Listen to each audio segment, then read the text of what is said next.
Hello everybody, welcome back to Spa-Francorchamps, the venue for round 2 of the 2026 FIA World Endurance Championship, one of the world's most legendary sporting venues and the possessor of some of the most famous corners in motorsport. I'm Martin Haven, down in the pit lane, Bruce Ioane and Shay Adam in the commentary booth, Graham Goodwin and 3-time World Endurance Championship race winner here at Spa-Francorchamps. Anthony Davidson, welcome back. Thank you very much. Great to be back here in Spa. And as we gear up for qualifying, first of all, we'll have the LMGT3 categories out there with the bronze drivers taking to the wheel. Tony McIntosh talking a very violent game. Yeah, I'm going to do this and then that. And then... Is he going to drive this circuit like that? It's the Oliver Gavin School of Racing. Oh, yeah? So you join us for qualifying, which is split into our 2 classes. 2, not 3, not 4, not 5, as we have on occasions had here, but 2 classes, LMGT3 and Hypercar. The LMGT3 car goes out first. The first session, 15 minutes long because of the extra length of the lap here, not 12 minutes, will be for all of our 18 cars. Then in the second session of qualifying, Hyperpole, then the fastest 10 cars will go through, and that will set the top 10 times on the grid. Then we'll move over to Hypercar and repeat the performance. In this first session, you just saw Ian James, you've seen Tony McIntosh and some of our other bronze-graded drivers, because they're the ones who will go out, Anthony, in this first session. Yeah, so the bronze drivers will be the first ones in the car, and then if they do get through to Hyperpole, then you'll see the silver graded drivers get behind the wheel. And so it's a real team effort there in the LMGT3. It opens it up for a lot of jeopardy. And yeah, as we see, we're here at round 2 in Belgium. And we've got the 2 Middle Eastern races still at the end of the calendar. Qatar has been moved for obvious reasons. And so, yeah, started the championship off in Italy, Imola, where we saw Toyota lead the way. Yeah, Toyota's brand new revised car, the TR010, not the GR010 as it was before when it was Toyota Gazoo Racing. It's now Toyota Racing once more, as it was when Anthony was driving for them. Yeah, so it's a change of circle back again. Full circle it's gone. Now then, air temperature 14 degrees, track temperature 22 degrees, a couple of degrees warmer than in free practice yesterday, but this is a massive challenge, this track. It's always a great circuit to drive. Clockwise, of course, Spa-Francorchamps, 7 kilometers long, 4.3 miles, 19 corners we have here for this 6-hour event come tomorrow afternoon. We're going to take a look at the famous Eau Rouge and Radion section here, flat out in the hypercar category. Maybe a little breeze off the throttle for the GT cars, and getting your tyres up to temperature before you tackle that one is very important. Then you've got another section here in the start of Sector 2, Le Com, turn 5 to the right, 6 to the left, and then right again through turn 7, a super important part of the track to get right in qualifying. Then we look at Sector 3, Blanchiment. It's full throttle once again for the hypercars, but not necessarily for the GTs, particularly if you've got the bronze graded drivers behind the wheel as well. There's a little bit of lap time to make up through there as well, but more importantly with that corner, track limits is key. We've seen an awful lot of lap times get deleted in free practice. If that happens in qualifying, you fall right to the bottom and you might not even make it through the all-important knockout round to get through into Hyperpole. So qualifying round here isn't as important as it was in Imola. You can overtake on this track a little bit easier than that one, but still, there's a lot of personal pride that goes with it when you're a driver, and you want to try and stay out of trouble. That's the main thing, getting yourself as high up on the grid as possible.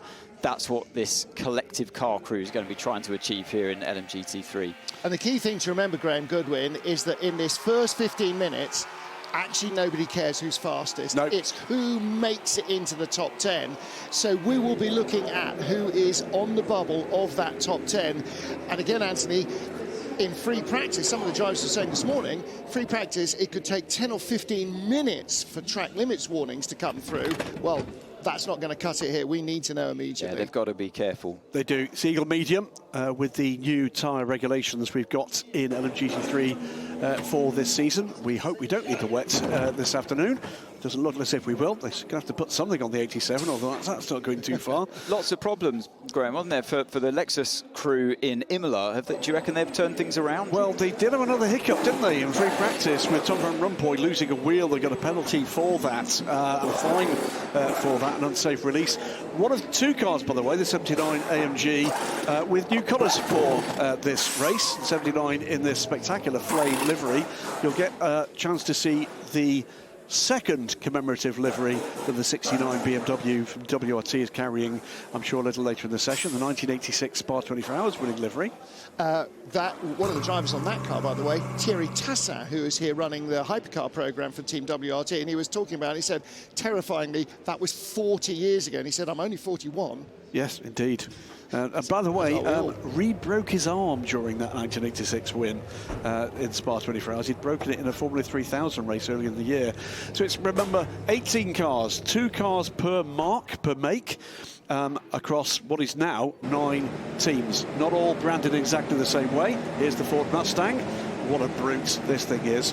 And one of 3 cars this year, the Ford Mustang, the Porsche 911 GT3R and the Ferrari 296 with Evo versions of this car.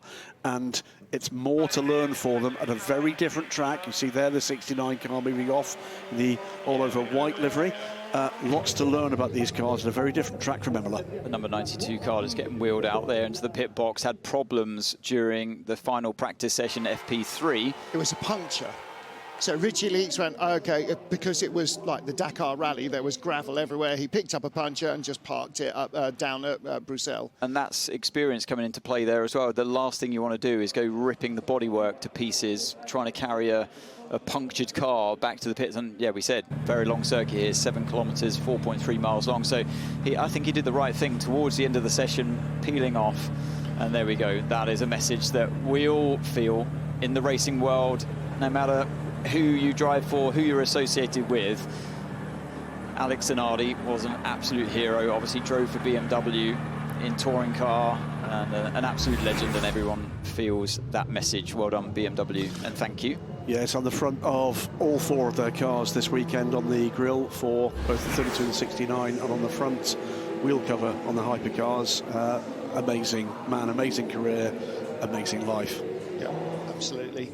I met him as a young driver when I was a young driver, and he was one of a very select few people that actually gave heartfelt advice. Yeah, he never changed from that. No, either. And I remember thinking, wow, what a selfless racing driver to give away all of his secrets. We were talking about Champ Car as it was back in those days, and I thought, wow, it's very rare that someone would be so kind of giving as a fellow driver and giving away secrets and things. And wow, it was a mark of the man, really. It was indeed. Great drone shot there. The cars waiting at the end of pit lane.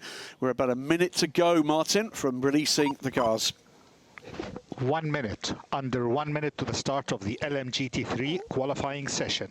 Under 1 minute to the start of the LMGT3 qualifying session. I did actually ask Robin Rast. I said... Robin? Is that Rennie's brother? Rast, yeah. I was sorry, Rennie's it's Robin Fries and Rennie Rast. And I did say, are the grandstands full? And I said, I know you're probably too busy to notice. 30 seconds to the start of the LMGT3 qualifying session. But I did say, if you can get on the team radio to that lap and say, for the commentators, yes, the grandstand at Eau Rouge is very full, I said it'll probably end up on television. BMW, though, with a little bit more, all these GT drivers are going to have a lot on their hands 10, in Eau Rouge. 9, 8, 7, 6, 5, 4, 3, 2, 1. Pit exit is open. Pit exit is open. This is the LMGT3 qualifying session. So the positions 11 to 18 are the critical ones here. The top 10 with these bronze drivers at the wheel of the LMGT3 cars go through to Hyperpole, where the silver ranked drivers will prevail. What's going on here with the number 58 car? But he's rolling backwards because this is sort of downhill, but it does look like he's actually fallen between gears, and this might end up potentially leaving the team in trouble because he's actually blocking the pit exit. don't think that was intentional. No. So hopefully there should be no major dramas. Sounded like he was revving, but not engaged the gear. One of the very keys... tricky. Sorry, Martin. But one thing to bear in mind, we spoke about track limits, but the pit lane exit, that's a great view of it from this drone shot. It's a very tight exit, and it's easy to go over that white line for tomorrow's race. Less of a problem, obviously, in qualifying, but that's one to remember for the fans for tomorrow's race. It's also going to be a real pinch point if you've got cars leaving pit lane and there's a battle coming out of that source. So watch for that as well. And of course, cold tyres are going to be a factor as well, which makes the car maybe some pit exits a little harder to control in that sort of handbrake turn right-hander on the way out to the pit lane. So the beauty here, being a long circuit, of course, you can wait an awful long time in the pits before the group of cars that have just gone out come back around. So hopefully, with all the cars out on track in this first, well, knockout round of qualifying, with all the cars out there, 18 of them, you're going to find, you've got a better chance of finding space on track compared to Imola. I think the key here is going to be to get one clean lap in at pace. Let's hear what the 21 Ferrari team have to say. Matiziaco, for me, very important, and we are able to do a total of 7 laps. To do so, we need to follow the queue and basically open a bit of a gap and then push every lap, okay? If we do a cool down, then we cannot do one extra lap at the end of quali, which can be really important for us. Okay. So get the laps in and focus less on finding gaps and doing cool-down laps is, I think, you know, that what for bronze drivers, that's a really good bit of advice, and that's, I think, some sound advice for each engineer and driver up and down the field. You need to learn each other's strengths and weaknesses, and I feel like that's an engineer that clearly understands the driver he's working with and how to get the best out of them. So, yeah, let's see how that one unfolds. The Ferrari, by the way, you mentioned them before, they are much happier with the car here compared to Imola, which the car seemed to, one of the drivers we spoke to earlier, I think it was Robert, wasn't it, saying that the car is much better in high-speed corners. It's a car that has a good aero platform, and that serves you well on this track, and not necessarily good over curbs, and that's exactly what Imola's got. So I think could see a different performance here potentially from the Ferraris. Watch out for them. Don't forget, before we get representative times coming in, if you want to catch up with the previous race weekend at Imola, you can do with our full access program. That and uninterrupted, advert-free streaming of free practice, qualifying, hyperpole, and every lap of every race on our new streaming platform, which is WEC, FIA WEC Plus. So you go to plus.fiawec.com. You can set up an account for free, register for free, lots of content there for free, and if you pay a subscription fee, then you will be able to watch every lap of the race throughout the season, including the 24 hours at Le Mans. Remember, we said quite a lot to see the new sporting director, WRT, Rahul Fry, a new role in this paddock for this one. We talked a lot at Imola during this session, gentlemen, about the new faces in the bronze rankings. Remember, these are non-professional race drivers. Anthony, this Spa-Francorchamps circuit, though, is one heck of a test for a relatively inexperienced newcomer to a class like this. It is. There are a few tricks to this circuit, and obviously we live in the day and age of simulation, so it's a bit easier to learn a track these days than it was in the past, but still a few tricks to this place, where to carry the speed in all of those combination corners like turn 12 and 13 before you get to the Stavolo corner. And I think just knowing what line to take in this category, particularly what curbs you can or shouldn't take, and yeah, I think that's one of the things that's very hard for a newcomer to this circuit to get right. I was talking to Ford's Eric Powell. He's had one test day on this track, and he said this is still a very, very intimidating place to go out on.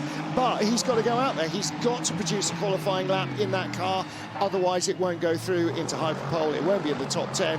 And you're immediately on the back foot trying to earn points. So it is intimidating for even the most experienced drivers in qualifying. And in qualifying, it's very easy to overdrive the car. By that, I mean slide the car around too much. In Imola, you almost have to drive the car like that. You have to crash and bash over the curbs, get the car out of shape and really take it by the scruff of the neck and force it around the track. This circuit is one where you have to ease it around the track, get into a flow, never slip the tyre, either in traction or in cornering. So if you see a car really sliding around, looks great, on this track, doesn't work. And that's one thing that as you go deeper into the lap and the tyres start to get hotter and hotter, it wants to slide around more naturally. If you then give it even more, it's not going to be the most productive way to get around here. So and that's another key sort of process to learning this track. On board now with James Cottingham, the 91 Monti Engineering Porsche. Times beginning to come in, but they're not representative times yet. Anthony, another lap or so before full heat in these Goodyear tyres, of course, for LMGT3. Yeah, you'll see it come a little bit earlier on this track because of the length of the place, and the high-speed corners generates more heat internally in the tyre, and that's what gives you the grip. So you'll see it maybe come on lap 2 or 3 on this circuit, but don't forget the bronze drivers naturally take a little bit longer. Going back to that radio message before, we want the full 7 laps here, and that's what we're aiming for. And so you've got that almost that crossover between the driver getting faster and the fuel coming down. That's going to give you more speed, but also the tyres warming up and then going over their peak. So I would say with the bronze drivers at the wheel, with all due respect, you don't get, say, the most traditional of peaks and troughs to the lap times. You don't get the peak that you'd find in the next round coming up with the silvers behind the wheel. I think we're about to see probably the first representative time, Martin.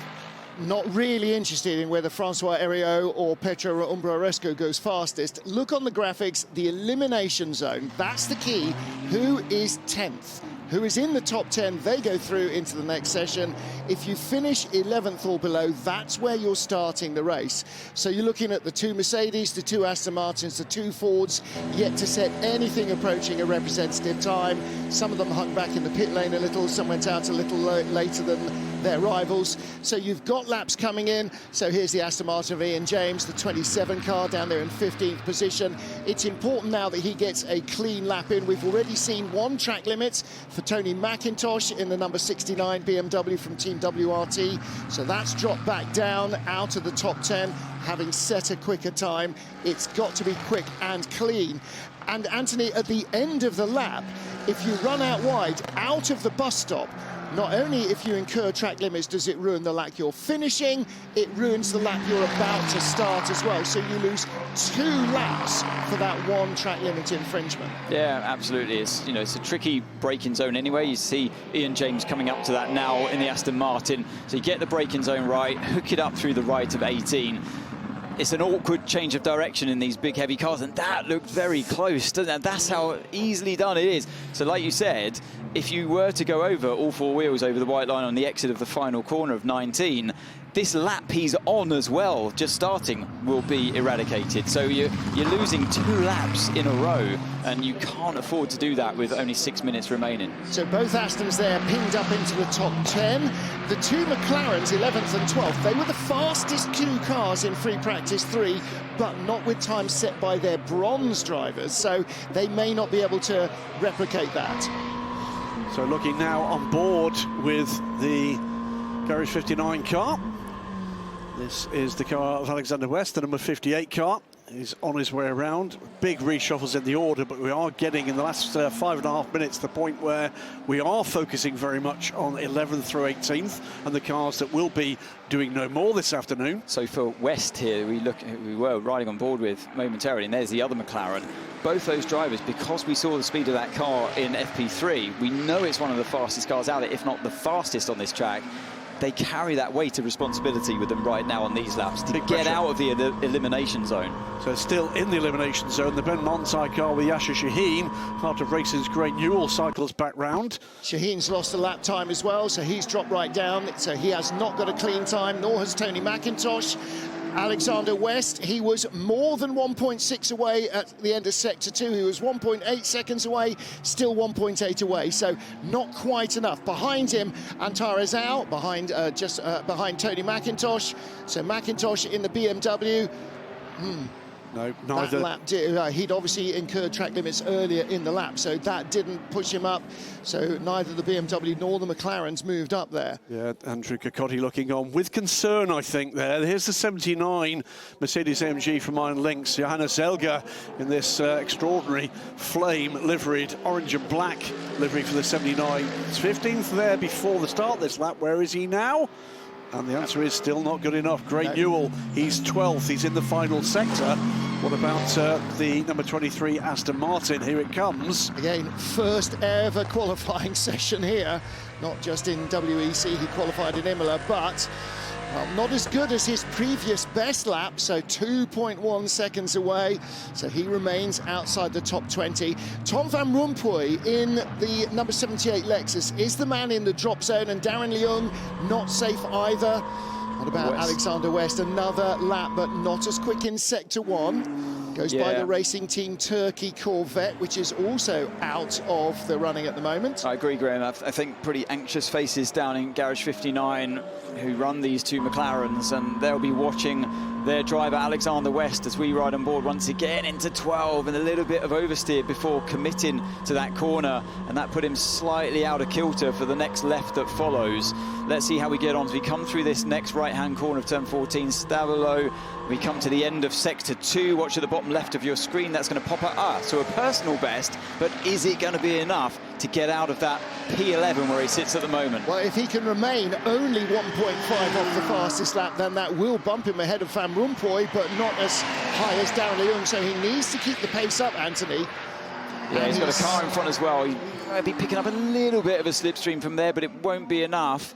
But let's see, you've got to really attack this braking zone now. They do have anti-lock brakes on these cars, so you've got to give it everything you can on that left foot brake pedal. Exits the final corner, very close to the white lines, but I think he's just about in, but not to the top 10. It was an improvement, but not enough. Behind him, teammate Antares Au in the other McLaren. He's well out of kilter with this one. Johannes Elger, though, is closer to the required standard in the AMG that's following on the 79 car.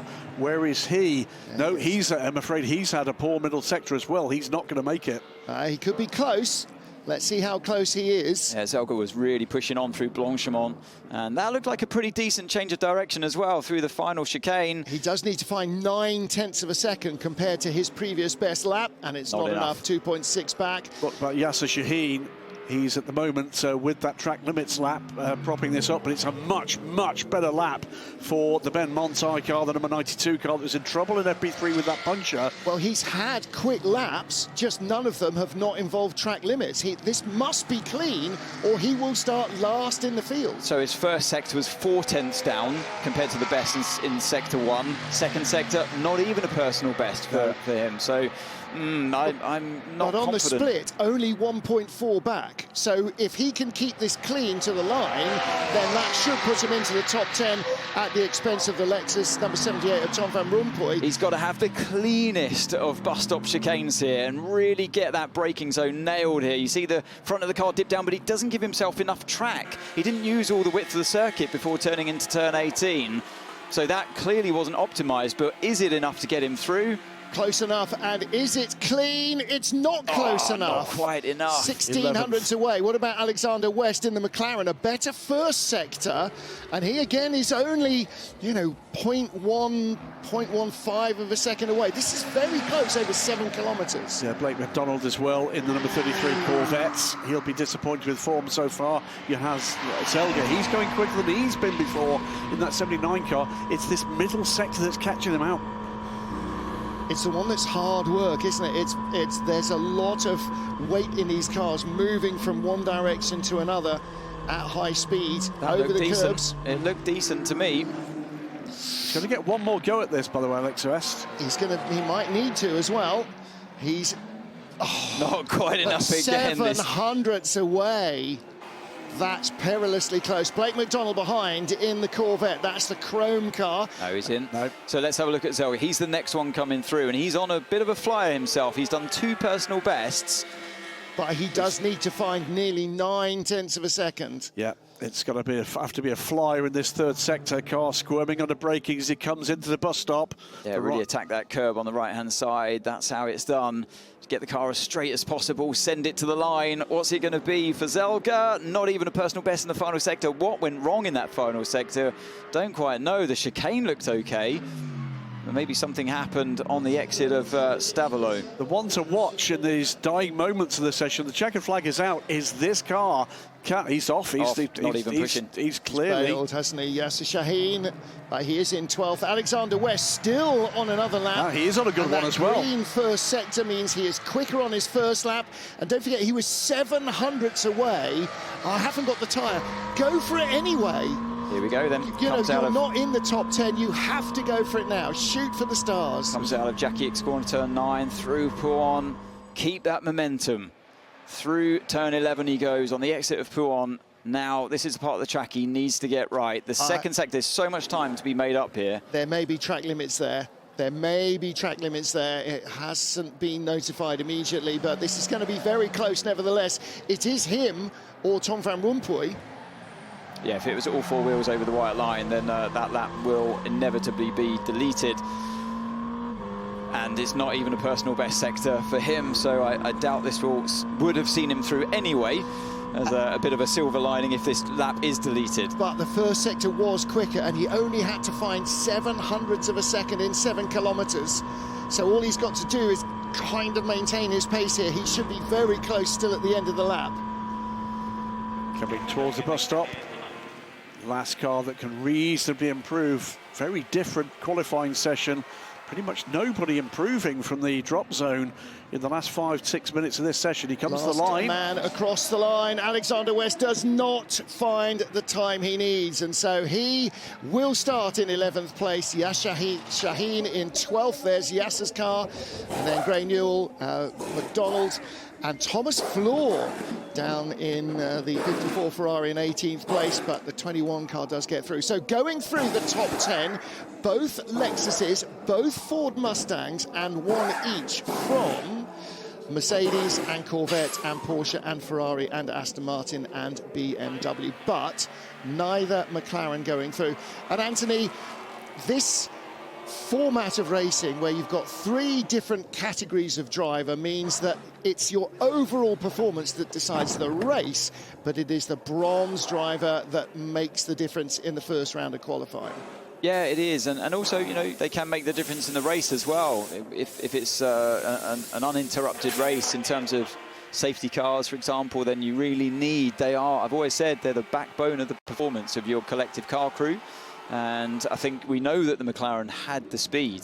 We saw it earlier on with the likes of the platinum gold drivers behind the wheel. It is a quick car, so they're definitely one to watch, regardless of what happened here in qualifying in tomorrow's race. I am next to Mark Lieb, driver of the 92 Porsche. Yasser Shaheen just came out of the car. He went offline a little bit, but you had a difficult session 3 with tire puncture, a rim that was actually broken in 2. How was that impacted? How did it impact your qualifying?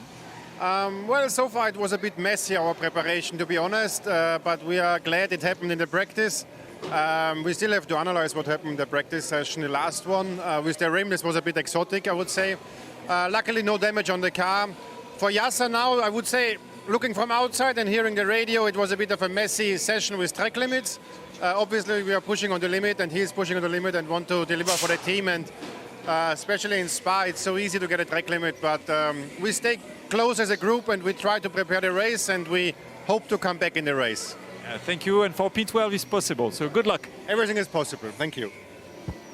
Another car barely missing the cut was that number 58 McLaren from Garage 59. Ben Gigotta, you're here watching in the garage.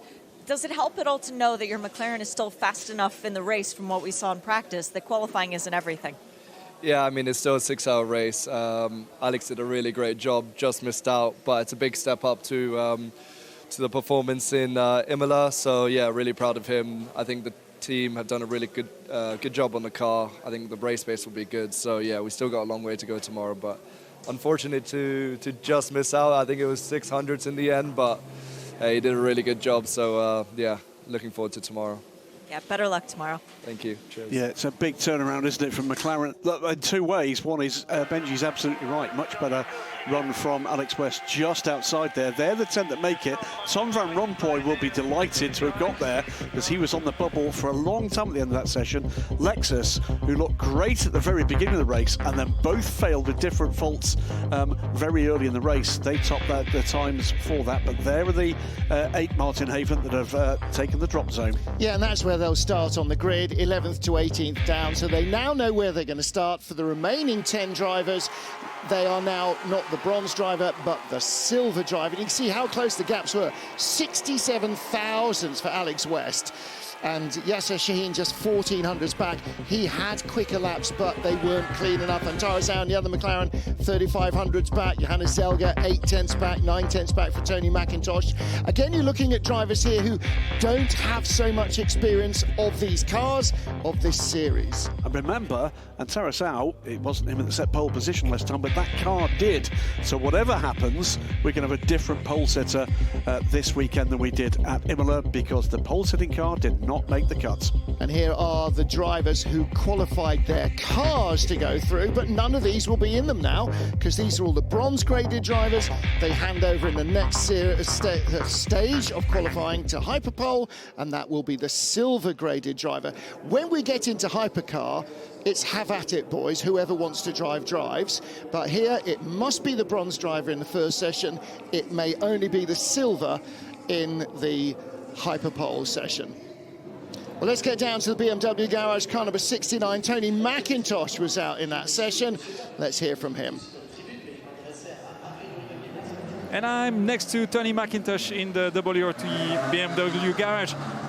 Can you take us through your quali? Obviously not great. You're leading the championship, so are expected to be right up there, but is it still fun so far?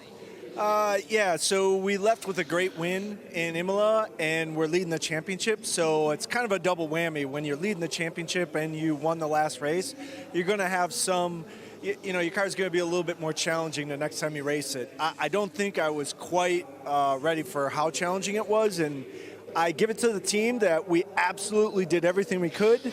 And I never get track limits, and I pushed every ounce. I flew off the track a couple of times, and I left nothing out there. So honestly, I could come back saying I gave it my all. So that was all I had in it. Okay, we're looking forward to see you race tomorrow to do some proper overtaking maneuver. Thank you so much. Thank you very much. I love the way these guys absolutely front up. Look, that's literally everything I could put on the table. It was on the table. That's it. And by the way, it's a fair point from Tony. There is success ballast in place for LMGT3 for both race winners and championship leaders. And of course, that's double bubble after the first race. So the Goodyear tyres will be replaced. You have part of your standard allocation goes into qualifying because everybody does qualifying. But for Hyperpole, it is an entirely separate set of tyres that only gets used on a car that's in Hyperpole. So it's not part of your regular allocation. You don't have an advantage or a disadvantage from going through to Hyperpole in terms of tyre usage. Obviously, you might do in terms of where you start on the grid. It's worth mentioning, by the way, just 2 makes get both cars through to Hyperpole: Ford, the proto competition, and the Cody's ASP with Lexus. Everybody else lost a car. McLaren lost both. 1 minute, under 1 minute to the start of the LMGT3 Hyperpole session. Under 1 minute to the start of the LMGT3 Hyperpole session. Talk about the Mustang and the Lexus, both of course using front-engined V8s. And Ford's very much bringing a V8 to Hypercar next year, although I don't think it's going to be at the front of the car. It'll be a more traditional racing position at the back. That should be another interesting engine note. 30 seconds to the start of the LMGT3 Hyperpole session. So 10 cars, 12 minutes, and where you finish will be where you start Saturday's race. I know you're watching Friday. 10, 9, 8, 7, 6, 5, 4, 3, 2, 1. Pit exit is open. Pit exit is open. This is the 6 hours of Spa LMGT3 Hyperpole session. And Rahel Fry, the performance director of WRT's LMGT3 program. So last year, racing in LMGT3 with the Iron Dames, and this year heading up the program for WRT for the BMW duo. And so they have one dog in the hunt, that's the 32 car. So 3 cars out of the 10 deciding to go out immediately on green flag, or green light at the end of the pit lane, and the rest deciding to only, I can see them outside the commentary box window now, just trundling, making their way down towards La Source. So yeah, they're just giving themselves that little bit of separation from the front 3. But we didn't see anyone trip over each other. The traffic looked to be zero concern during the first round anyway. It's the second longest track that we run on, so there is a degree of separation even with 18 cars over 7 kilometres, even more so with 10. Darren Leung qualified the 32 BMW in the first session. It's his teammate Sean Galel who was frantically spinning the rear wheels to get a little bit of temperature into them. And it is Simon Mann in the Ferrari. This is the 78 Lexus that went through. This Adrian David in the car, Clement Schmidt in the other Lexus, Gianmarco Leverato, and who's in the other Ford? Ben Tuck in the other Ford. So here's Clement Schmidt in his Lexus. Let's wait for the Iron Link 61 to emerge from pit lane, then we'll have all 10 players on the field. And it clears pit out right now in the hands of Rui Andrade. Our Portuguese Angolan driver, Francois Heriot, back in the garage watching on. And Simon Mann gets to work in the car that he put into Hyperpole. You may have seen online there was a little team photograph with the crew here, and it just goes to show, not just in terms of balancing the performance of the drivers, but the physicality of the drivers, because Francois Heriot barely comes up, in fact does not come up to the shoulder of Simon Mann, and you have to have them both in the same car. So you have to have adjustable seats or seat positions. If the seat is fixed, more often you have adjustable steering column and adjustable pedal box. In this day and age, it is the safety seat. The seat is fixed. It's I believe design of seat was developed through DTM back in the day, but it's in every GT3 car now. It used to be the case that when you were running in like a GT Porsche, for instance, it had a little bar on the front of the seat, just like the road car, and you run it forward on the ratchets. But you're right, now the seat is fixed very firmly to the car to keep the driver safe, so you have to move the pedals and the wheel towards him or away from him. So with the silver drivers aboard, we turn it up to 11 or more.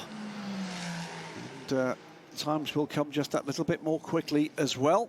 Is that a Motorhead Day reference there? Up to 11? I've absolutely no idea. Dear me, it's not a religion I subscribe to. So this now does matter who's fastest, Anthony. There is no drop zone. This is actually about going quicker than the other guys.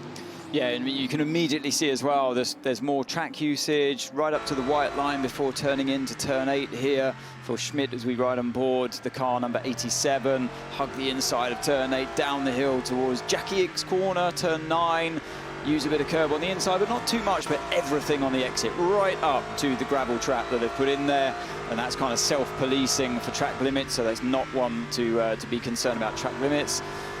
And then through Pouhon we go, car in front. You'll be feeling a little bit of the turbulence from back there, believe it or not. I know you don't have front wings on these cars, but you still will feel the dirty air. So this isn't absolutely ideal. We mentioned in the first session that traffic wasn't a problem, but I believe this very much is with the distance he's following through there. So yeah, and that hence the flashing of the lights as well. So with 10 cars on track, a 7-kilometre circuit that we have here, you could have, if you equally spread them out, 695 metres to play with between each car if they were equidistant. Have you put on the phone to your son again? No, that's thanks to a bit of AI. So, so that, I mean, and here we have 2 cars nose behind the rear end of this Ferrari. So finally, the Ferrari gets out of the way, and you've definitely lost a bit of time there. But interesting, isn't it, that Clement Schmidt was quite a lot quicker than Simon Mann in that Ferrari number 21 immediately. And again, they're different cars. They use their tyres. They make their lap speed in different ways in different places. And so you don't always get the same car being fastest at different tracks. On board with Sally Jolic, now there is a car that really, really needs to make sure it avoids exceeding track limits. Sally had 2 stop-and-go penalties, or hold penalties, for exceeding track limits in free practice. You would have seen 11 seconds off the pace. We watched David come to the line here, so P3 for number 8 seconds off the pace.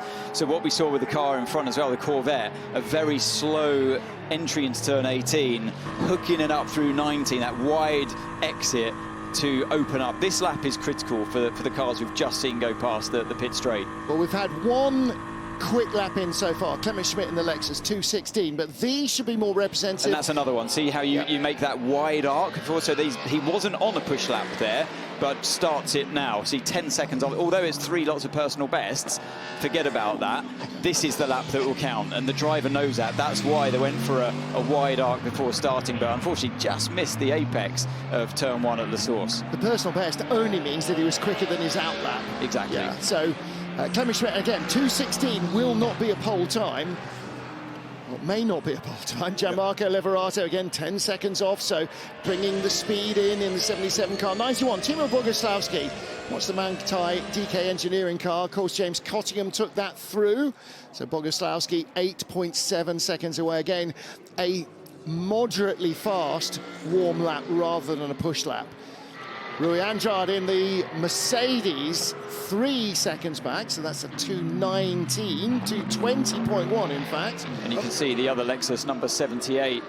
You see the graphic on the left-hand side of the screen, a purple first sector for him, and we pick him up now. Yeah, just coming to the end of the second sector, in fact. So, yeah, this has been a pretty rapid lap here for David. And Adrian David again with the car up on its toes. You can see how much it's moving around. This is very much the body language of a push lap and not an easy lap. Simon Mann, 3rd quickest, but that car 8.5 seconds off. So the fact that he's going green, he really ought to be. That does not look like a car going quickly. Looks like he's done pretty well on that. It's a 2:17.263, just 0.3 of a second off, but we need to be watching as well. Adrian David, 5th at the moment, but well up on the provisional pole time. This is the 2 purple sectors. Yeah, so this, I'm sure he'll go provisional P1 with this lap, exiting the final chicane now. 6 currently. What's it going to be? Yeah, 3.5 tenths. Look at that, but not the fastest final sector. So at the moment it is an Acodis ASP Lexus 1-2. Adrian David from Clement Schmidt. We're looking now at the times coming in from Zach Robichon and Sean Galale. Here is Zach Robichon. He's in the 3rd sector. Yeah, so Ian James did a good job to get that car through into Hyperpole. Now Robichon's got it teed up. What can he do through the final chicane? 2 personal bests on the board. P9 it was, only just under 2 tenths away, but P2 for now. That was a good lap. It was indeed. He actually just stole P2 from Ben Tuck, who popped up in there. Wasn't on our timing, but that was a great 3rd sector from the Mustang driver. And it wasn't enough for Sean Galale in the BMW, only P6 at the moment for him as well. Gianmarco Lavorato from 10th to 5th. Timo Boguslavski in the Lexus, this time on a quicker lap. In the Porsche, this time on a quicker lap. It's been a good qualifying from both Mustangs at the moment, as well as both Lexus. Here comes the Porsche. Yeah, up to 8th place, but still not a threat to the top 3 or 4. And the top 3 cars, top 4 cars covered by 3,500s. Rui Andrade struggling, by the way, with track limits in the currently 10th placed Iron Lynx AMG. But look, David's on it once again. He improves. Purple sector. Yeah, improves the first sector. It's only 1 corner, really, in the first sector, just at La Source. If you can be flat through Radion and Eau Rouge, I'm not sure these cars can do that, even in qualifying spec with a new set of tyres on. But what can he do in the second sector? Not enough. So, yeah, it's still close, but it's usually the second sector where you start feeling on that second push lap the tyres starting to drop away. We'll tell you the other Lexus will not improve on this lap. Clement Schmidt has track limits on the middle sector of this lap, so he's going to be no threat to his teammates. Adrian David in the groove, but not, I don't think, set to improve, and with a little bit of traffic in the shape of Sally Jolic. 2.5 minutes to go. He was 42 thousandths up in Sector 1 when he went purple, 1,500ths back in Sector 2. Can he improve on his best time? Yes, he does. Well, he improved the final sector, but not the overall time. So, yeah, it was very close. Yeah, it's two laps worthy of pole position so far in the bag for David. Teammate Clement Schmidt in the pit lane, so will not improve on 4th place. Under 2 minutes to go, and that may very well be why. Yeah, Rui Andrade getting a little bit leery on the exit. I think that was Clement Schmidt. Oh, Schmidt was it? This Sorry, is Rui Andrade in the 61 Mercedes that Martin Berry took through in the first session. So this is Rui. I don't think he's going to trouble pole position with this lap, but he certainly could climb up the order. Needs a clean lap.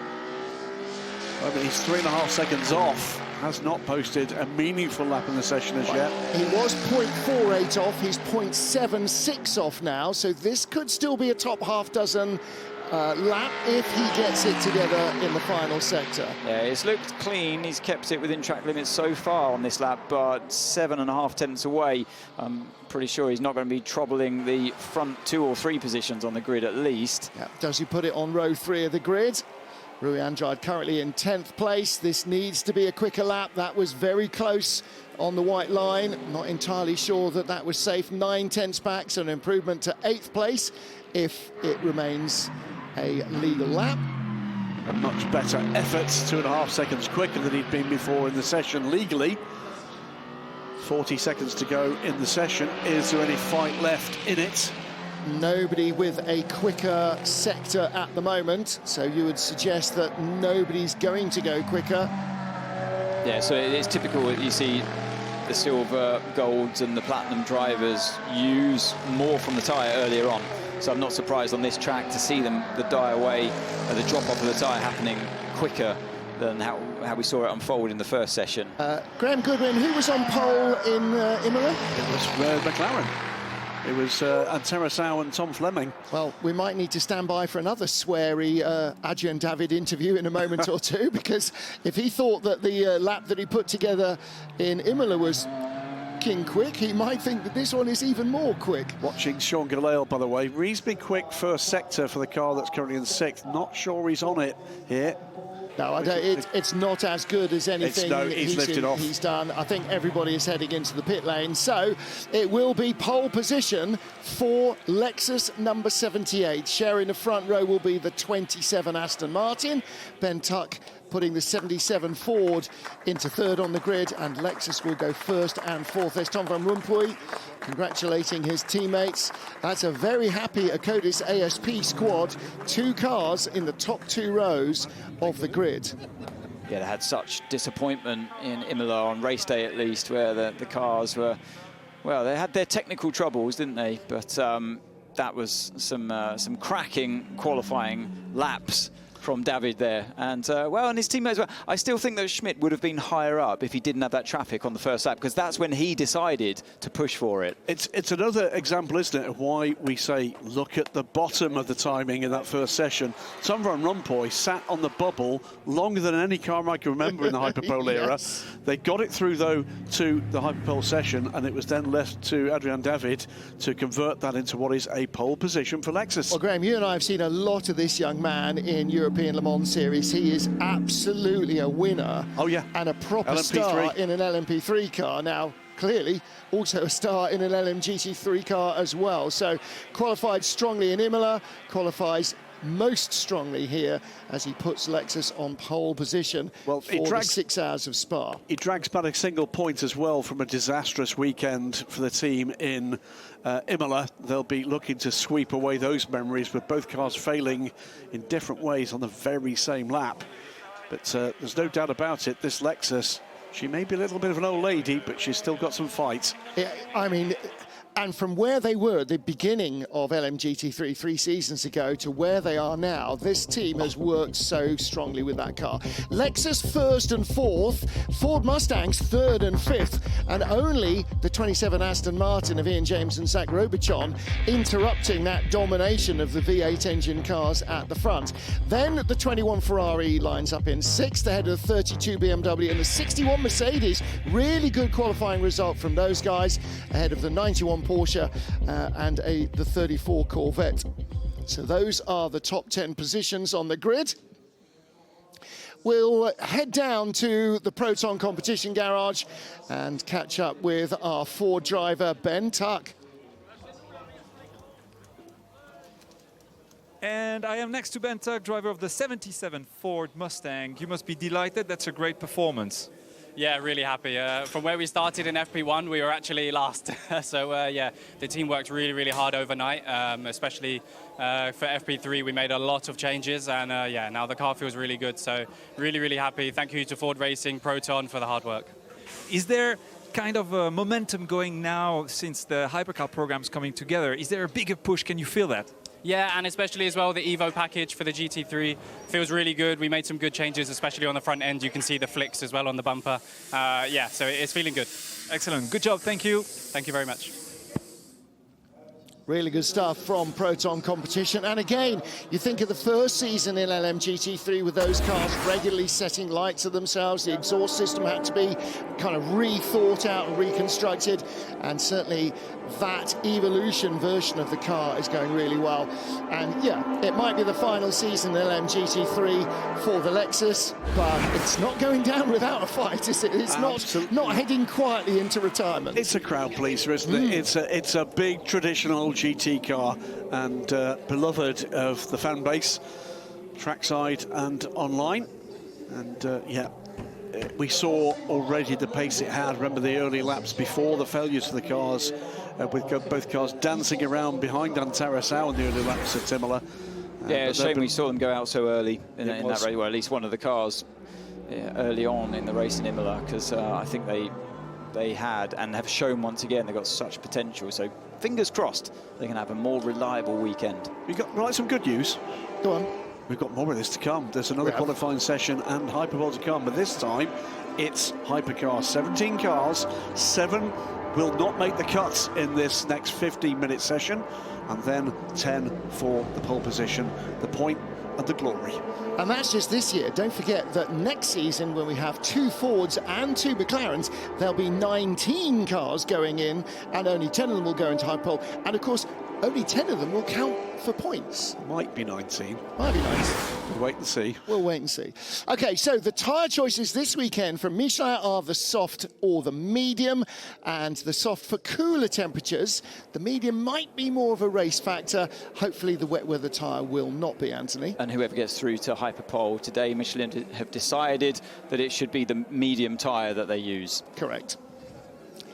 Right, let's get down to Heart of Racing Aston Martin. They line up second on today's grid. Zach Robichon, qualifying in Hyperpole in the LMGT3 category is nothing new to you, but front row, what an effort out there around Spa. How hard did you have to push to get the Aston Martin as far up as you did? Yeah, there's one thing about this track, it's just super fun in qualifying always. During the first session of that first qualifying session, those Lexus looked really quick. So I knew we had a tall task ahead of us, but Ian kind of came out of the car and told me car feels good, and usually him and I are on the same page for that stuff. So I was pretty confident that for a few laps it would hang on, and we were close, I think about 2/10 off, but we can always be better, and then we'll see what happens in the race. Yeah, good luck tomorrow on the race. Thank you. It's the third pole position in LMGT3 for Lexus, and it is consecutive pole positions here at Spa-Francorchamps ASP and their cars. Means that Lexus is the second most prolific pole setter in this still the relatively new LMGT3 class, and all 3 of those poles have been from the 78. By which brand are they outpointed? I think it's Porsche. See, that wasn't written down on the bit of paper that Jerome and I are both reading. Before we get into Hyperpole for Hypercar and before we get into qualifying for Hypercar, again, just to remind you, the new platform for the FIA World Endurance Championship, launched at the beginning of the season, is FIA WEC Plus. So it's available streaming. It's an available streaming service online via any of your digital devices, and you head to plus.fiawec.com. You can sign up for a free account, and you can watch an awful lot of our online content. Don't forget the latest full access program from Imola dropped at the beginning of the week, and so that is available for you to see. You can see what happens behind the scenes from this weekend in about 10 days' time. Okay, so current track temp is 22, so yeah, as expected, same as FP2 conditions. So we stick to the plan, and from what we've seen with Michelin, what we've seen in FP2 and FP3, it will be better to do two push. During the autograph session about actually an hour ago, it was only 18 degrees in the pit lane, so 22 sounds like it might be a smidge optimistic, but there we go. That was Will Stevens being given the briefing. Yes, it was 18 degrees in reference to his engineer's comments there in FP3. So the track is a little bit warmer and more akin to how it was, at least in terms of temperature, from yesterday afternoon session, but the track would definitely have rubbered in and cleaned up more since then as well. So the cars naturally will feel different, but across all sessions, Will Stevens in the car number 12, Cadillac Jota, has been flying. He's been really rapid here. Topped the times in the last session in FP3. He was second quickest yesterday, but not on paper because his lap was deleted from FP2, but he did set the second fastest time. And yeah, definitely watch out for him. But what can Ferrari do? They're not going to go down without a fight. I'm going to correct myself. It's not Porsche, it's McLaren. Have 4 pole positions and rather remarkably crossed 3 different teams with Inception Racing at Le Mans in the first year of LMGT3, 2 poles for United Autosports in their time here at Garage 59 last time out. Yeah, one of those for United was a 1-2 as well. It was, so Bahrain. they have had some good qualifying results. Neither of them, unfortunately, making it through into Hyperpole this time. Talking to the Aston Martin Valkyrie drivers, very much more comfortable with the balance of the car. And Harry Chinley was saying, thinking back to where we were last year, it's like night and day, the balance of the car. And that's what all of the new teams are going to find. That's what Genesis are going to find this year to next. It's what Ford and McLaren are going to find next year to 2028, is that fine, it works on paper, it works in CFD, it works in the wind tunnel, and then you've got to learn how to optimize it, how to race it, and that's a whole different thing, Anthony. Well, the thing is, they're all called hypercars. You've got the LMDH category within that, the LMH as well, so some front-wheel drive motors on the LMH cars, like this one here, the Toyota Brendan Hartley sits in, and then the LMDH is rear motor, electric motor, so there are differences, but the Valkyrie is the only, in my opinion, like, true hypercar that was conceived from a road car and has found its way onto a racetrack. So all the rest of them they have been designed to fit these regulations. See, Toyota would argue that. They never made the car that it was sort of based around. This latest iteration of the Toyota, I would argue, is more, especially the aerodynamics, is not how they... Currently, wind conditions are the same. Wind conditions are the same as previous session, so left-hand side wind up to turn 5 and tailwind into turn 8. Speed is 6 kph. I know what you're saying, but the hypercar that Toyota were making, so I know this firsthand because I helped develop it, but it never came to fruition. It was designed in conjunction at the same time as the race car that they ended up racing.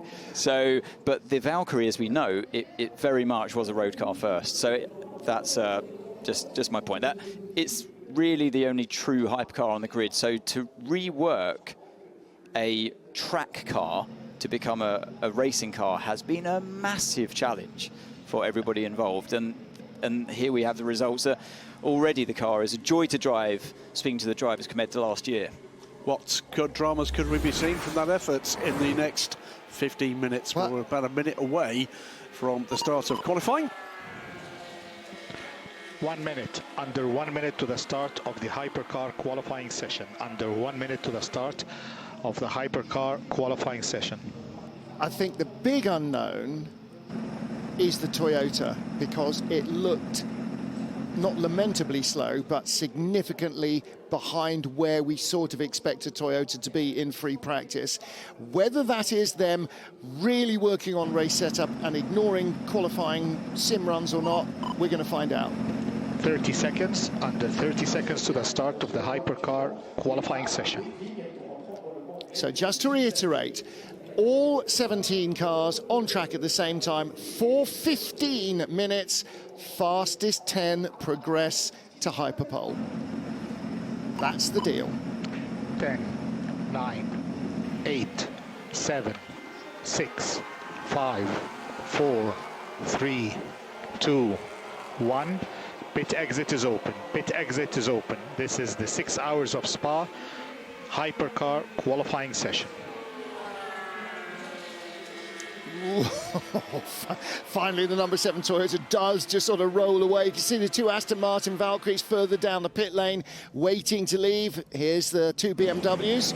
15 was just ahead of us as we sat with car number 20. There's the 20 car.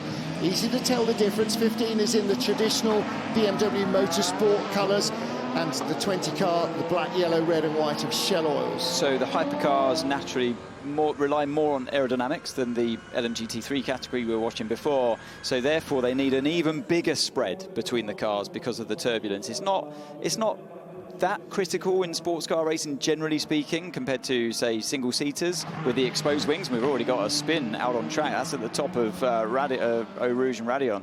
So we've actually seen cars written off in the past, haven't we? Malte Jakobsen aboard the 94 Peugeot.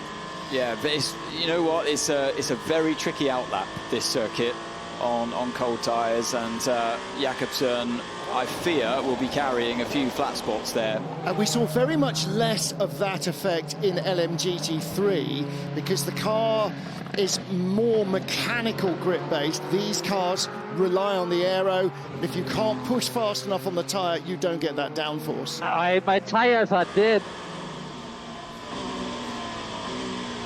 Did you flat strut it? Yes. I would say all 4 of them will have taken a lot of punishment there, and therefore flat spot. So he's gone, he's carried a lot of speed through the right. Whoa, and he's lost it on the left. Very similar to how Brendan Hartley lost it a few years ago at the same corner. Do you remember? He went to the other side, broke didn't the he? car, so he's lucky they didn't end up in the barrier there. So the problem is that the right-hand side of the tyres are freezing cold, well, ambient temperature at least, and as soon as he's turned left on power, the thing spun around, or half spin at least. Like Nick Cassidy leaving the pits in Imola on cold tyres, touched the curb off, because it just bounces the car into the air enough to break that what little traction you've got, and off you go. And the trouble is, the drivers jump into the car during free practice when the other drivers come in quite often, and the brakes are hot, the tyres are hot, and you go out there and you don't really have to think about tyre warm-up. It's not an enemy at that stage during free practice, but it most certainly is something you really have to consider on an outlap in qualifying, sitting at the end of the pits like they were for quite some time, and it's easy to forget all about the fact you're on stone-cold tyres. Watching Robert Kubica weaving, there'll be at least 2 warm-up laps here, at least. In the pit lane, both Genesis Magma racing machines, so Felipe Durrani and also Mathieu Jaminet. And also coming in now the 94 Peugeot with the My Tyres Are Dead car. Which is going to leave them a massive amount of catching up to do, because they're still going to have to do 2 warming up laps while everybody else is on their push laps, and this is their race tyre allocation that they're flat spotting and ruining, exactly as Shea Adam just pointed out in my ears from the grid, from the pit lane. So Malta has flat spotted a set of tyres that they're going to use for the race. How much they can plane those to make them less flat again, only Michelin will know. So at the moment, everybody, as you can see on the graphic, either on their out lap or now on their first lap, but it will be at least a second warm-up lap. And Anthony, a lot of this is driven by the engineers on the pit wall. They'll be going, okay, Kamui, we can see your front temperature is okay. It has to be, everything has to be in the right window. Yeah, they're waiting for the sweet spot of when the tyre's ready to go. And so they'll have a plan in place based on what they've seen in free practice, and we see this play out all the time. Look at this vigorous side-to-side motion there with Robert Kubica in the number 83, so getting the tyre prepared, and you'll see this wide line taken before he gets it nice and clean exit and maximises the length of that straight. The car behind him as well, the sister car, the red Ferrari, if it's car 50 I think behind him, does exactly the same thing. So they're all being given that information as to how to best prepare their tyres for this lap coming up right now. Maybe they'll squeeze another one out of it as well, but this track, usually you get your best lap on your first flying lap. With how tentative Fuoco was, and here Brendan Hartley again not really giving it everything. That's interesting. The BMW continues to weave around, though, starting their first push lap. Here's Sheldon van der Linde in the BMW number 20, and again, not really looking like it's not. That's not a push lap either. So they're further behind the 8 ball, but flashing the headlights. Jovi clearly is ready to go for something, and somebody's meandering around in front of him. Right, here's the one we need to watch. Will Stevens, fastest in FP3 in the Cadillac, coming up towards Blanchimont, full throttle. That naturally aspirated V8. He has to lift off though through that corner, and maybe that's a sign that he's still prepping things here as well. Yes, he is. I heard him shift down a couple of gears as well, which is not a qualifying lap. So again, just trying to get it lined up here, get a good exit across the line, start a lap now. So 2:08 for Dries van Tor, and Will Stevens in his sort of semi-warming up lap, 2:09.5. Yeah, we should be seeing 2:01. It's the best they did in FP2 yesterday. 2:02, low 2:02s during FP3. Robert Kubica at the moment, he's just cleared with a purple sector in Sector 2, already 5 seconds up on Dries van Tor's time, so it's coming, and it's coming now. Yeah, Kubica in the yellow Ferrari number 83, the privateer car run by AF Corsa. Antonio Fuoco in number 50, should be the next car across the line, currently 6th and 8th. I mean, that's irrelevant really, they're just sort of warming up laps, but this one... Yeah, that was definitely a push lap from Kubica, 2:01.7, and there's the benchmark. And what does Fuoco do? He immediately steals it away from his teammate with the fastest final sector as well. Yeah, by 67 thousandths of a second. So now we need to start to shift towards the bottom end, remember. This is qualifying, not hyperpole. So that's where the mark is. No one else, the moment they were close to those 2:01s. There's still a lot to come. Here comes the rolling thunder. Marco Sorensen with a purple Sector 1, Harry Tingle with a green Sector 1, so the quickest that car has done, but not as quick as Sorensen in 009. Yeah, this is going to be one hell of a tight session for cars making it through or trying to make it through the elimination zone. Kobayashi under investigation for not respecting the fast lane priority. We saw some other cars as well under investigation for that. Both Genesis cars. Both Genesis. Yeah. So let's see what the Valkyries have got. And they've been fast. They've had a car inside the top 4 in every session so far. All 3 free practice sessions. Now, if they could get both into the hyperpole session and shoot for that front row of the grid, maybe shoot for pole position, if this car is going to go quickly anywhere, it needs to be here. 009 comes across the line. Tingle goes third in 007. 009 Marco Sorensen. 4 hundredths off pole position. Anthony's rubbing his hands with glee. Not pole position, top of the shop, remember. 11th down 17th. Now we're looking. Kobayashi first in the drop zone, then Sheldon van der Linde, Melty Jacobsen on those new tyres. He's still only 13th. Then Jack Aitken in the Cadillac.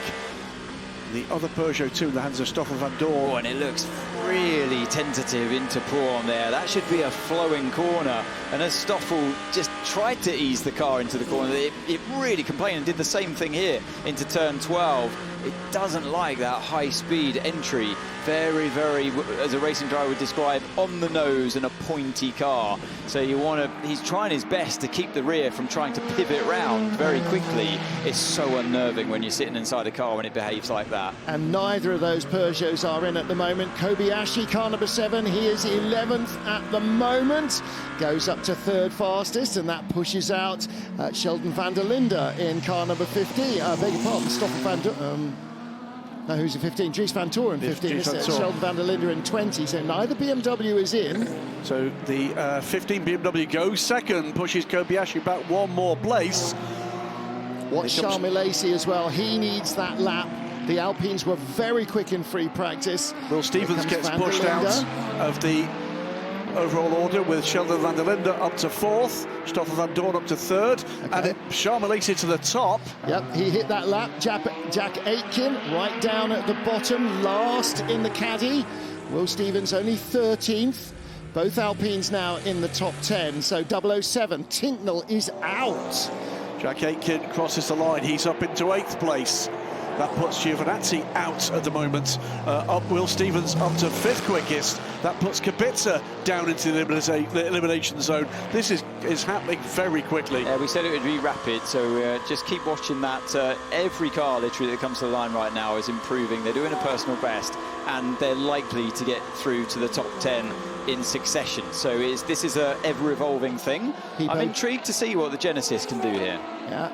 Well, he was 6 seconds off in Sector 2. Jaminet pops it to P13, so he doesn't make it out of the elimination zone. And all 4 wheels off at the final corner as well for Pipo Derani, so 2 seconds off. And I'm not sure that's going to stay. Sheldon van der Linde's just lost this lap because of track limits, car number 20. Just as a matter of just watch the progression from the Genesis team. They were half a second off Hyperpole qualification. This is the 20, big wobble off track there for the number 20 car.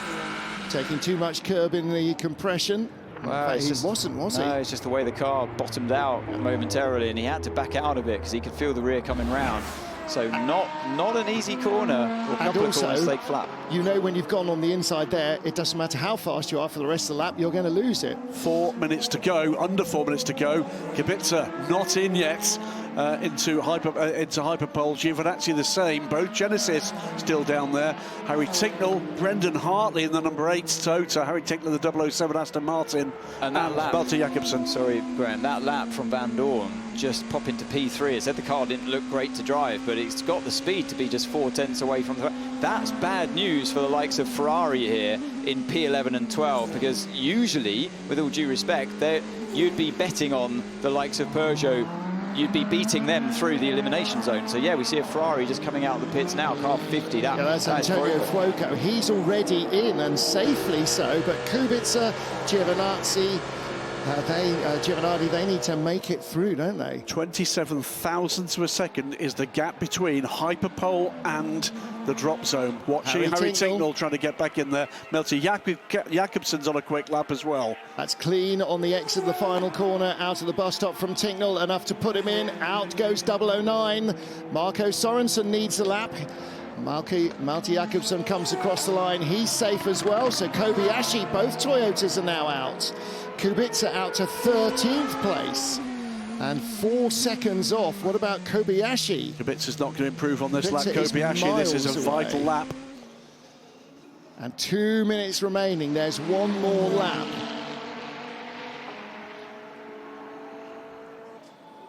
So Kubica a long way away. He's going to have one more shot at this, and only one more shot at this. And Antonio Giovinazzi in the 51 Ferrari as well. This is a major qualifying snafu from Ferrari. They were so fast in free practice. Yeah, and Kubica was the first driver to set a respectable lap time in the session, don't forget. Maybe they went too soon, or maybe the car just didn't quite have the speed, but Fuoco's managed to do it. Kobayashi exits the final chicane, but he hasn't set anywhere near a fast enough time there. Stays P11 for now. Wow.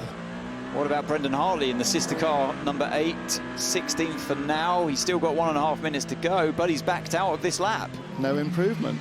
There is nothing there. And we were wondering whether Toyota had something. Antonio Giovinazzi, not a good lap. Down on his previous best. He's only 14th. Wow, who would have thought that? The might of Ferrari and Toyota. Now, has he bailed completely? He pulled out of the way to allow... He's done. No, he's not. No, sorry, I thought he'd go for pit lane, but he didn't. It's the wide line. He's got a car in front of him on track, though. There's not very happy. Yeah, that's Robert Kubica. It's the 38 Caddy. It was a Caddy that went by. It was the 38 star. Kubica is done. That's... there are some very surprising results going on here. Okay, now... the 20 BMW, Sheldon van der Linde, is in the pit lane, so whether he lives or dies on that time is no longer in his hands. Personal best coming up from Pipo Derani. Matteo Jaminet in the 19 car, not as good as he has been. Derani had a poor middle sector there, and that's not going to be good enough. Remember, we said about half a second off the Hyperpole for the best of the Genesis last time out. It's going to be about the same, maybe a little closer. Well, Derani might move up. On the other hand, he might not. No, a little quicker, but he remains in 17th place. To see neither of the Genesis go through, possibly not a big surprise. Neither Toyota, two of the three Ferraris not going through, that is a major surprise. That's a shock. I'm absolutely stunned by that, because the car clearly had the speed, because Fuoco's proven it up in P4. So what went wrong for the number 83 and 51 Ferraris? We're running on board there with Giovinazzi, but forget that first sector. Sorensen's not done. Sorensen is not done. He's never done. Up on the fastest time after sector 1. Well, Kobayashi and Hartley, 17 seconds off the pace, are cruising in. Giovinazzi cruising in as well, but they need to make sure that they keep an eye out. Sorensen in 007 is actually coming down to Pouhon, so these slower cars are not going to be in his way. 36 Alpine is the next closest car in front of him. So Marco Sorensen, a better first sector. What does he need? 0.765 to 0.786. He needs half the blink of a human eye over 7 kilometres. Kobayashi first take the checkered flag, and he is currently in 11th place. Brendan Hartley too in 16th place. Disaster for Toyota. That's wide by the 51 car. Keeps it just on the island, but that's game over for Antonio Giovinazzi. Here is Marco Sorensen. He's up in sector 1. He is up in sector 2. Come on, Marco. This is like last year when he was trying to get the car into Hypercar. Do you remember? There was some real heroics from Sorensen. 007 is in. It is him or the 20 BMW, and this last corner is going to decide it. If it's clean, if it's quick enough, both Valkyries will go through into Hyperpole. Checkered flag is out. Last chance saloon, and Sorensen is in. And the 20 BMW Sheldon van der Linde is out. That's the response from the Harder Racing crew. They're delighted with that. Quite right too. Both cars in Hyperpole. And again, like the Olympics, anything can happen now when you go through into Hyperpole. Would say, by the way, Pipo Derani's times in that session were quick in the first and the final sectors, but nowhere in the middle sector. Well, yeah. What a response, by the way, to that spin from Milton Jakobsen, back out on a new set of rubber and set the second fastest time of the session. And I think, Graham, that they did it on a set of medium tyres.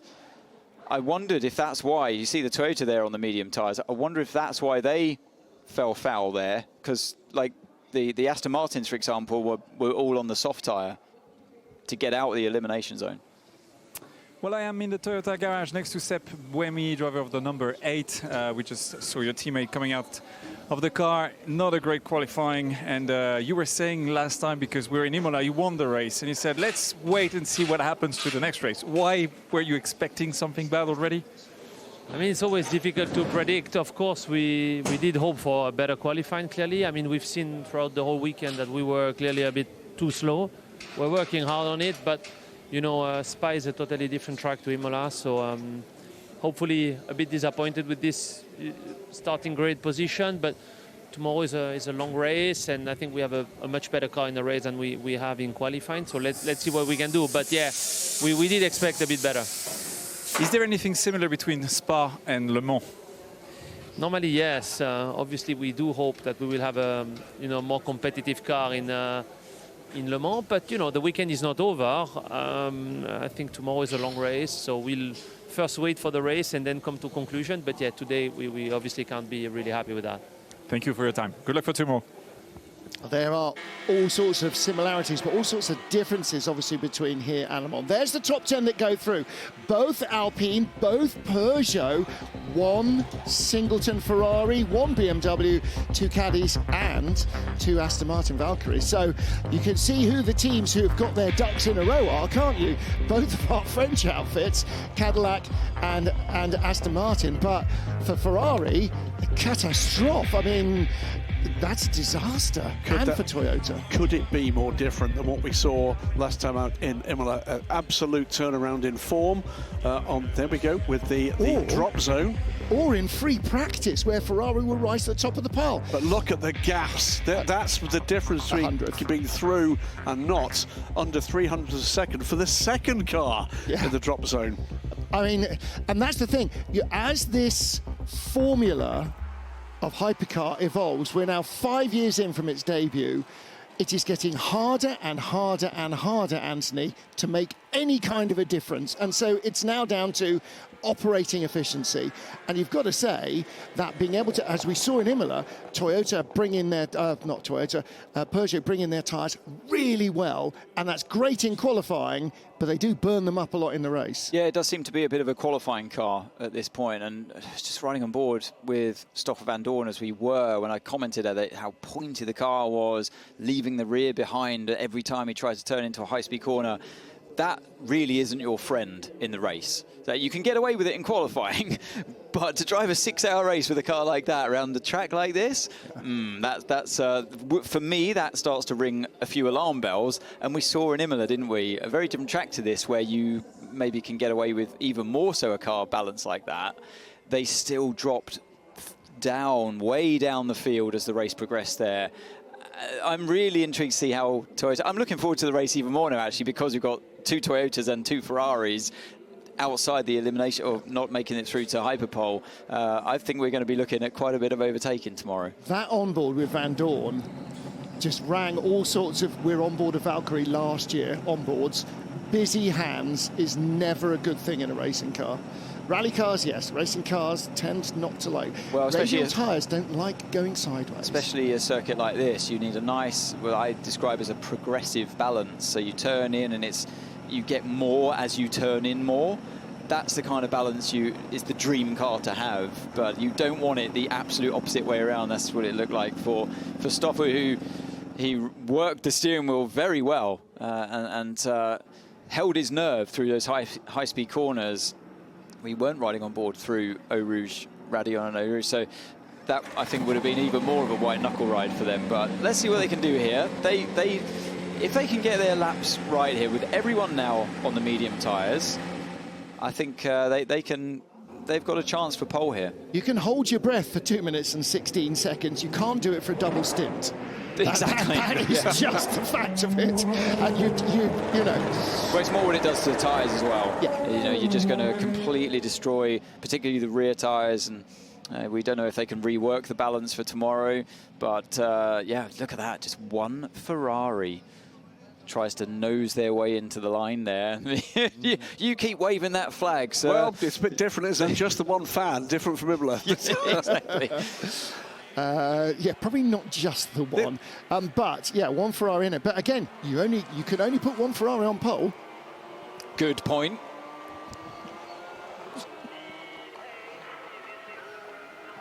Okay, driving info compared to Stoff. We need to catch only a bit of speed, apex speed, T14. Everywhere else is faster. I mean, everywhere else we are faster. Only T14 minimum speed. All right, and so, okay, you're doing everything better than Stoffel, with the exception of this one corner. Just carry a little bit more, yeah, mid to exit, and bingo. And obviously, don't spin at the top of over. Well, actually,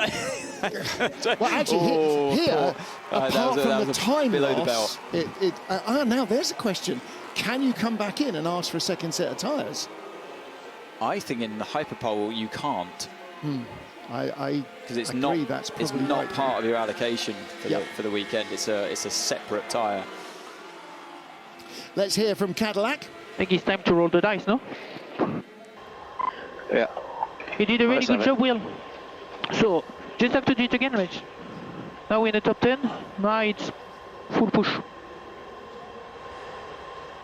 Instead of meandering around like Top Gear Ted as you did in the previous session. But again, there was a little bit of a margin for comfort in 1 minute, the first session. Under 1 minute to the start of the Hypercar Hyperpole qualifying session. Under 1 minute to the start of the Hypercar Hyperpole qualifying session. Confirmation there from that shot. All of the cars will be using the Michelin medium tyre, the yellow sidewall tyre. The soft tyre that is the option this weekend, not available in Hyperpole, but that will have a white sidewall during the race. What a good feeling it must be for Fuoco, knowing. 30 seconds to the start of the Hypercar Hyperpole qualifying session. For Fuoco, knowing he's the only Ferrari driver to make it through. That's got to be a bit of a bicep flex for him there. So the two Alpines, as they did in the previous session, 10, waiting back. 9, 8, 7, 6, 5, 4, 3, 2, 1. Pit exit is open. Pit exit is open. This is the 6 hours of Spa Hypercar Hyperpole qualifying session. We're shaping up to something really special this weekend. This very different order for Hyperpole. You're quite right, and with some of the fancied runners and the successful runners from Imola so far down the order, the early laps here are going to be something to witness, for sure. I would have loved to have seen all of the tyre allocation for that knockout round of qualifying, because I'm pretty sure both Toyotas at least were on the medium tyre, and lots of others went for the soft. And I just wonder if the soft had a little bit more performance in it for those teams, just throwing caution to the wind with nothing to lose, not considering tomorrow's race perhaps quite as much, and just going for that top 10 to get through to the Hyperpole session. I wonder if they expected a natural difference with their car performance compared to the ones they ended up fighting. So two teams opted to just hold for a moment or two. The 35 Alpine is out there with space ahead in the hands of Charles Malaysi, and also Will Stevens in the number 12 Cadillac. They too hung on to give space for Will to have a crack at this, and I think it's very possible that those two might well be at the very sharp end of this session. Last year here, Ferrari qualified 1, 2, 3 on the grid. This time, only the car that took pole in the hands of Nick Nielsen, the 50 car, is in Hyperpole. Fourth on the grid, Peugeot's Loic Duval, and fifth, Will Stevens in the number 12 car. So you take those two Ferraris out, and suddenly you're looking at cars back in Hyperpole this time that featured very strongly at the top of the pile last year. Well, the massive turnaround is Aston Martin, without a doubt. That's extraordinary performance, and great to watch in car as Marco Sorensen wrestled it home. But here we go, under 10 minutes. So they've all learnt a lot from that first knockout round in qualifying. These are the lucky 10 that made it through, or the good 10 that made it through, and that whatever they did in terms of tyre prep, warm-up, attacking when they felt it was the right time to do so, something clearly worked better than a lot of their rivals through that first elimination zone. So they've got to try their best to try and work on that platform and deliver even more performance this time around. But it's easier said than done. And Fuoco must be thinking, well, if I get this slightly wrong, I could end up like my teammates from that previous session, because we know that the drivers are all within a tenth or two of each other. Suddenly you're looking at 4, 5, 6 tenths difference between him and some of his teammates there, and that comes through the tyre prep. And then you look at like Jack Aitken, we just saw there coming out of the hairpin at La Source, really close behind the Aston Martin. You think, you need to give yourself a bit more space than that. And the same here with the Alpine, maybe in the Peugeot, is that you're really quite close if you're that Peugeot driver behind Jules Gounon. So easy for me to say. Obviously, they're not pushing on this lap. You can see the amount of steering angle going into turn 9 there, running on board with Gounon, and we've seen that it's coming from sort of lap 2, 3 for them.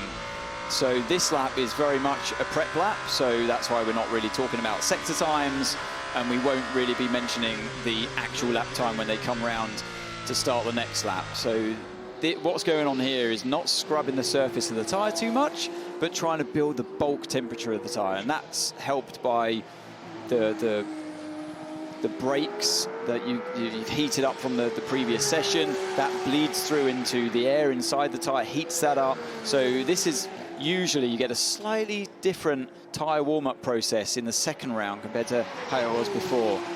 And this time round, the end of his first sort of really proper warming up lap, Gounon looking like he's ready to go for it, doesn't he? The body language of the car is very much, okay, come on, let's get at it. So he doesn't go for the wide line to exit turn 19, that brilliant drone shot as we follow him on the exit there, and continues to weave around. So that immediately tells me he's not pushing on this lap. It's going to be another fast-ish lap, but not stressing the tyre too much. Just looking at that shot, I think I fancy the WCTV drone for pole position here. I don't think he's going to win the drag race to the line unless he starts ahead. 1:59.617 last year's pole position, so we're some way off that yet, so that's very much not representative laps yet coming in. And again, Jack Aitken over 5.5 seconds behind Gounon, so everybody's still trying to bring those temperatures in. Brake temperature as important as tyre temperature, so if you have grabbing brakes, you're not going to stop in time, and that's where track limits are your problem. So Will Stevens was told by his engineer, you know, have faith in what you've done earlier in the week, and let's see what Will Stevens can do in this Cadillac. It has been quick, but I kind of fear for them that the Peugeot have been hiding their pace through all of the practice sessions, and that really seemed to come out of nowhere in that elimination zone, knockout round. So the car that is first potentially on a flying lap, Jules Gounon on the first sector, not quite as quick yet as teammate Charles Milesi, who's a little faster. Matthew Jakobsen, quick lap. Antonio Fuoco on a very quick lap comparatively at this stage of the development of this session. And Davidson? And you could tell, couldn't you, because he's flashing the lights at the Peugeot in front of him. Malte Jakobsen half a second up at the end of Sector 2 on the current fastest time of Jules Gounon. Yeah, Antonio Fuoco 4 seconds up on that time. This is a quick lap from the Ferrari. And although we see the green sectors for Jakobsen, he's weaving around still, so he's not on an actual push lap. And I think that's what Fuoco can sense, hence the flashing of the lights. And now Jakobsen takes that wide line to give himself the best run out of the final corner. But we're looking at Fuoco behind him.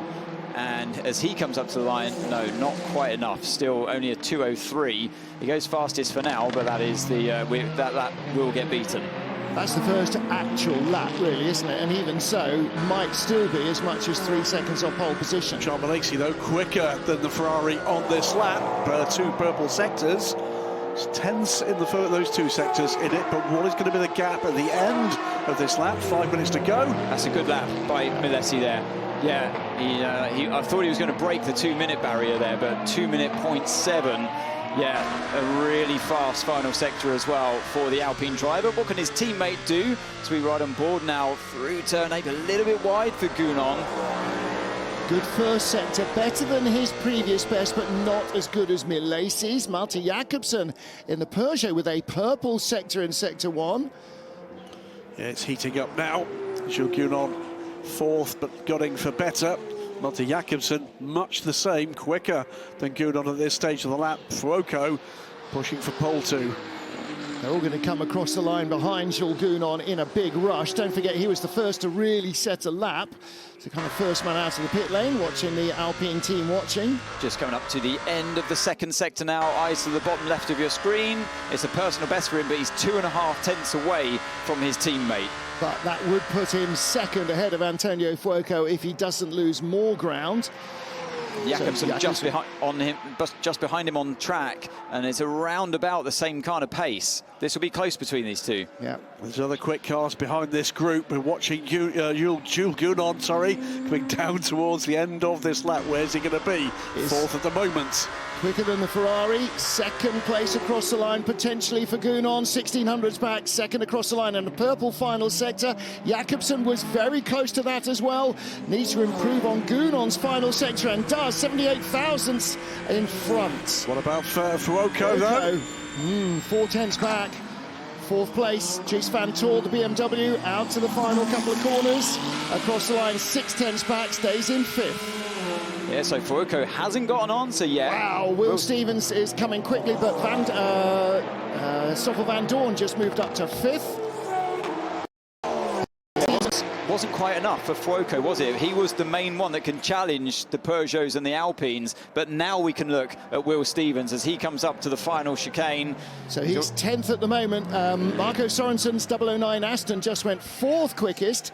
Will Stevens from 10th to... Is this going to be enough for pole? Not quite. 74 thousandths back. tiny gaps in the top three. 78 thousandths covers the top three with 3 different cars inside that 78 thousandths per second. 2 minutes to go. So Jakobsen still clearly pushing on this lap. He's done his first sector. That's only one real corner, don't forget, in sector 1. That's not fast enough. He's pushing too far through Pouan as well. The car gets a bit out of shape mid-corner. Van Dorn, meanwhile, has set his personal best first sector. So has Jakobsen had too much out of the tyres? Aha, that'll be track limits. Now, what lap was that on? Because that wasn't the one we just watched. It's not being notified. It is that lap. It is the lap we've just watched. Sector 2. Jules Gounon up on the provisional pole time of Malte Jakobsen. By a margin, 1700s up at the end of sector 2. So Stoffel Van Dorn on a good one as well. Here comes Gounon. Here he comes, 1700s up at the end of sector 2. Does he maintain that? He does not. Loses a quarter of a second to come on 1800s back. Fuoco, not a good lap. It not is a good lap. As good as his best. It's very, very close in terms of the overall times. Not improved his sector times, but it is a good lap. But again, it fell away in the 3rd sector. So his tyres are gone. Stoffel Van Dorn of the Peugeot duo has got something in the tank. How far away was he? Across the line, not enough to improve or change his position. Jack Aitken last at the moment in the Cadillac, up to 5th position. Watching the wrong things. And Harry Tincknell goes to 7th place in the Aston Martin. Yeah, Marco Sorensen was up to 5th, now down to 6th, but it's going to be Will Stevens here. Is on a flyer. He is up on the provisional pole time after the 2nd sector. 2/10 up on it. If he can maintain this, he's pushing to the line now. This could be out the there. pole lap. It's not 43 thousandths back for Will Stevens. And Charles Milesi had a not-so-good lap going in 3rd place, has just lost it for track limits anyway. Is Will going again, or has he reeled off that? I think he has backed out of that, and I think in the Peugeot garage, they think that the young Dane may have done it. I think they might be right as well, but is Antonio Fuoco just in a hurry to get back to pits? Yes, he is. Never celebrate too early. Sebastian Bourdais. Checker flag is out. Checker flag is out. Yeah, it was a cracking lap from Jakobsen, but Will Stevens is still pushing. It's quite common to see the first sector improve, but we ride with him. Let's see how this unfolds through. Interesting, he had his hands off the wheel, though, right hand off the wheel. Yeah, I think he was just maybe adjusting his visor or something that maybe slipped down, but he is still definitely pushing and had enough time to cross the line before the checker flag came out. But we're in the heart of the middle sector now, and this is when you really need the tyres to be there for you. Has he got enough juice left in them? It was a decent final sector, the best first sector of all. I'm kind of doubtful he still has enough tyres left here to go fastest of all in the 2nd sector. We're coming up to the end of that right now. Sorensen's going quicker from 6th position in the 009 Aston Martin. Harry Tincknell behind him is going quicker. Will Stevens was a 10th up. He is 7/10ths back on the end of sector 2. But is he quick enough up the hill? No, Tincknell does not improve. 7/10ths away is Stevens by the end of the 2nd sector. It's not going to be enough. Sorensen's just in front of him on track, though. He crosses the line. 3.5 tenths. Yeah, it doesn't improve, but Will is not going to improve either. He gave it a good go. He really gave it everything in that first couple of sectors, but sector 2 is where the lack of tyre gets found out, and he doesn't improve. So it will be a front row start for Cadillac Hertz Team Jota, but not a pole position start. And Malte Jakobsen is the man on pole. Alpine on row 2. Jack Aitken in the Cadillac ahead of Marco Sorensen in the 009 Aston on row 3. Harry Tincknell's Aston on row 4 with Antonio Fuoco in the Ferrari, and then the 2nd Peugeot and the BMW on row 5. It's a first WC pole position for Peugeot and a first WC pole position for Malte Jakobsen. Extraordinary performance there. It was a matter of just getting that perfect lap. Yep, 43,000. So I think they will forgive him that spin at the beginning of qualifying because he has put the car on pole position. And Anthony, that is mental fortitude, not letting that rattle you. Okay, I've made a mistake. That's history. I can't change that. I can now just rewrite the story. As joyous as this moment is, though, that moment will come back to bite them tomorrow because they've lost potentially a whole set of tyres. It might only be half a set, but that spin, as he's congratulated by the master of Le Mans, Tom Christensen, nine-time winner. Dane congratulates Dane. Yeah, but that as joyous as it, and well done, Melter Jakobsen. Brilliant qualifying lap there at the end.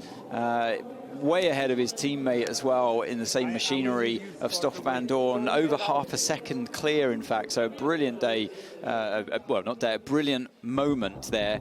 But you can't ignore that spin. It wasn't, you know, that a little bit it blotted the copybook. 3 cars covered by less than 0.08 of a second, the top 3, a Peugeot, a Cadillac and an Alpine. So it's an all Alpine row 2 behind Peugeot and Caddy on the front row. Then Cadillac and the better of the 2 Valkyries. 007 ahead of the best Ferrari in qualifying, the only one that got through to Hyperpole. The second Peugeot and the Singleton BMW round out the top 10. And from 11th on down, we already knew where they were starting on the grid. So yeah, a first pole position for Peugeot, and it has taken its time coming, 4 years to get to that stage.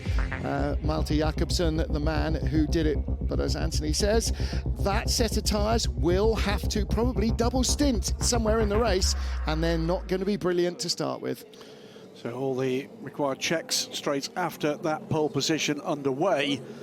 Ferrari's best performance, 8th in qualifying, and 2 of the cars not making the cut for Hyperpole. Toyota, neither car in. They were the dominant teams last time out in Imola. This is going to be a very different start, at least, to the race here at Spa. But thinking of Imola, we've seen now 2 years in a row where a poor qualifying or a penalty early on for the number 50 Ferrari has left them unable to get back into the hunt. Yes, climb the order and then slip back down, climb the order and slip back down, but never get right back into it. There are too many good cars being well driven and well run. If you slip up, you do not catch up. And look, they're checking all of the equipment here.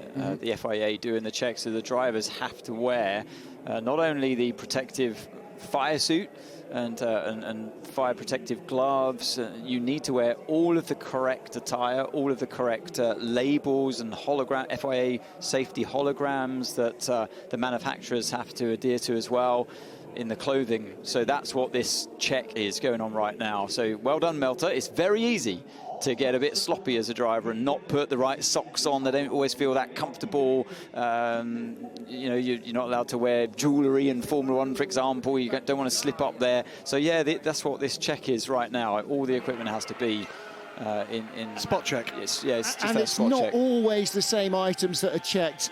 It's sometimes it'll be racewear, sometimes it'll be something else. So that's, as you say, I mean, even down to the socks, which have to be of the correct fireproof standard, in date and everything else. And when you're running with a factory team like that, you expect everything to be brand new for the season, and therefore it should be correct, but the driver has to put it on. From this group of drivers, Tom Van Rompuy, Adrien David, and again, fantastic lap. And we have the third driver coming in. Please join Esteban Masson. Congratulations. Should I start with you? How does it feel to be on pole here in Spa? It's amazing. A very, very great lap by Adrien. So, now very happy to be on pole for the home race, of course. Adrien, a little word with you. Already coming in, being a newcomer in WEC, you already showed fantastic speed in Imola, and here finally on pole. How do you feel? First of all, I feel lucky to be part of Aquadis because it's my first time in GT3 in Spa, and I have a great team around me, so they gave me a great car. I have 2 super good teammates, so I learned a lot during the free practices, and I'm happy with the lap that I was able to do in qualifying. So let's see with the tire deck tomorrow. We know it's not going to be easy, but we can fight. Okay, starting from pole, how much an advantage is it here in Spa?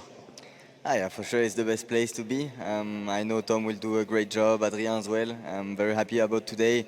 the team gave us a really fast car. Even though I didn't do many laps today, I'm happy to start from pole, and let's see what we can do tomorrow. We know 6-hour race is quite long. Everything can happen, as we saw in Imola, you know. But yeah, we are ready.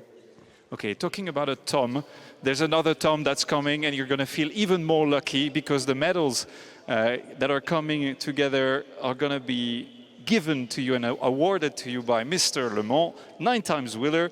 Please welcome Mr. Tom Christensen.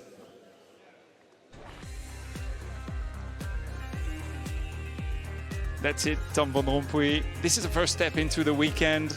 It is very important, in fact, to be starting on pole position, and what a great achievement for this young French driver, Adrien David, a newcomer into the championship that comes in with a lot of talent.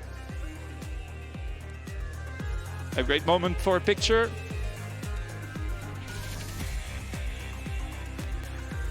And a big round of applause.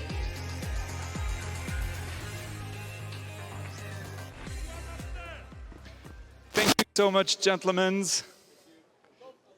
Thank you very much. Another picture from the top of the roof.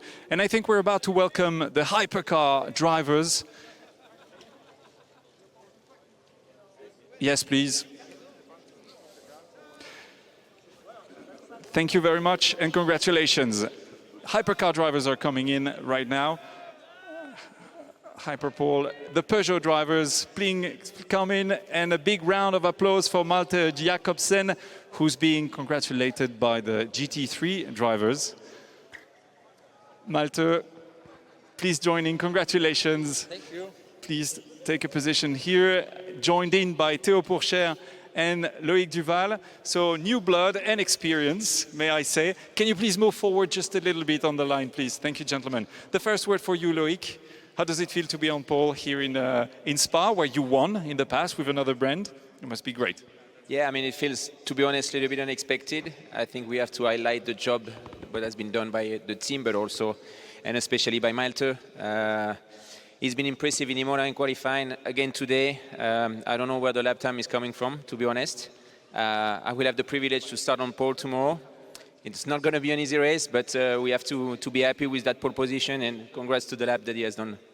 Yes, coming to you, Malte, the qualifying didn't start so well because there was a spin on the first part of qualifying. How did you manage? Is that going to be a disadvantage in the race because you damaged a set of tires? And let's go back to this beautiful lap. We don't know where the lap comes in, but you're doing the magic again.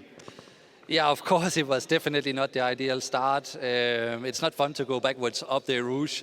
And unfortunately, I think I did a small flat Robert. It didn't feel too bad initially when I came back, but I said to the team, hey, let's calm down, put a fresh shed if possible, and then we can analyze the tires at least and see how badly it is for tomorrow. But then, of course, the Hyperpole was very, very nice. I enjoyed every second around this track with the low fuel, the brand new tires, and this place is magic. Yep. Somebody came to say a word, another Dane, Mr. Tom Christensen. What did he tell you when you jumped out of the car? He told me that, of course, the beginning was not the best start. I said to him, my heart, I think, stopped for a moment. His did as well. But, of course, it's fun to stand here today with his old teammate, Loic, and to get to share this experience. Well, young teammate, I hear now. But, yeah, it's great. Congratulations. Amazing lap. Théo, as well, another French driver, starting on pole tomorrow. So that's two. That's pretty, you can be proud of this. How do you feel? Yeah, I just want to say a big thank you to Team Peugeot TotalEnergies, a big thank you to my teammate Malte. He's really quick in quali. He was quick in Imola, he did the pole today, and no, that's good, you know, to do interviews in this place. It's a good sign. So no, we're happy. It's going to be maybe a bit tougher tomorrow because tire degradation will be something to control on our side, but yeah, just super happy. Congratulations. And it's time for the medals. And again, Mr. Tom Christensen, Mr. Le Mans, again, 9-time winners. We can't say it enough. That's coming to congratulate the 3 Peugeot drivers. They know each other very well, these two, because they've been teammates in the past. Loic, who's been a 2-time winner here at the 6 hours of Spa-Francorchamps. And then from a Dane to another Dane, Malte, who's been exceptionally fast in qualifying so far this season. And last medal for Théo Pourchaire. And it's going to be time for a picture that will stay in the history books.